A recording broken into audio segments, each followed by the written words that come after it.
فوجیوں کی شمولیت امارت اسلامیہ پر اعتماد کی علامت ہے۔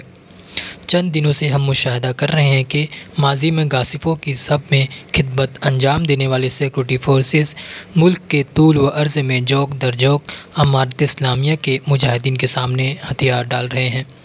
بعض اوقات سرنڈر ہونے والوں کی تعداد سینکڑوں تک پہنچ جاتی ہے۔ وہ اپنے تمام فوجی وسائل، اسلحہ اور ساز و سامان مجاہدین کے حوالے کر رہا ہے اور اپنے اس عمل سے کابل انتظامیہ کے کٹ پتلی حکومت سے اپنی نفرت اور علیحدگی کو ثابت کر رہا ہے۔ چوکی اور کیمپوں کے علاوہ اب اضلاع کی سطح پر بڑے بڑے تشکیلات کا رخ بدلنا اور مجاہدین سے ملنا اس کی علامت ہے کہ حتیٰ کرپٹ انتظامیہ کے وہ کارکن جنہیں انتظامیہ کی جانب سے تنخواہیں دی جاتی ہیں، اب بھی انہیں اس رژیم کے بقا پر یقین نہیں ہے۔ یہی فوجی ہمیشہ یہ کہتے آ رہے ہیں کہ اب ہم حقائق جان چکے ہیں،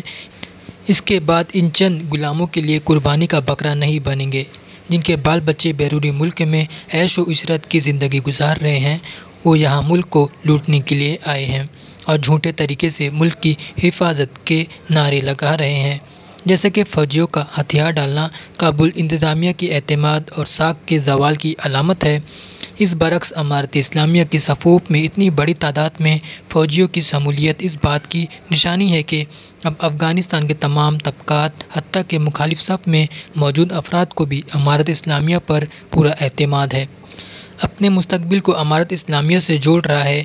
اور اس نتیجے پر پہنچے ہیں کہ افغان قوم کا حقیقی نمائندہ اور آئندہ افغانستان کا متصدی امارت اسلامیہ کا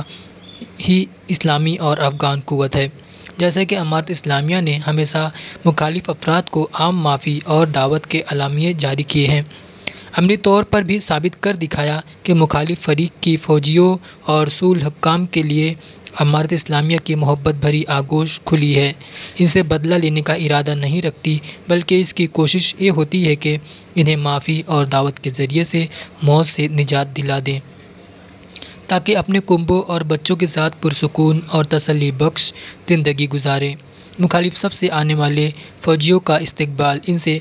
وعدے پر وفا اور ان کے جان و مال کی تحفظ کے لیے حقیقی پاسداری اس سبب بنا کہ اب مخالف فریق کے فوجیوں کو امارت اسلامیہ پر مکمل اعتماد ہے، وہ لڑنے کی بجائے امارت اسلامیہ میں شامل ہونے کی کوشش میں ہے۔ اسی شمولیت کی برکت سے گزشتہ ہفتہ متحدہ ضلعی مرکز پر امارت اسلامیہ کے مجاہدین نے قبضہ کر لیا۔ چونکہ جس علاقے میں جنگ کے اسباب ختم ہو رہے ہیں، اس کا معنی یہ ہے کہ وہاں پائیدار امن قائم ہو جاتا ہے اور عوام اطمینان اور سکون کا سانس لیتا ہے۔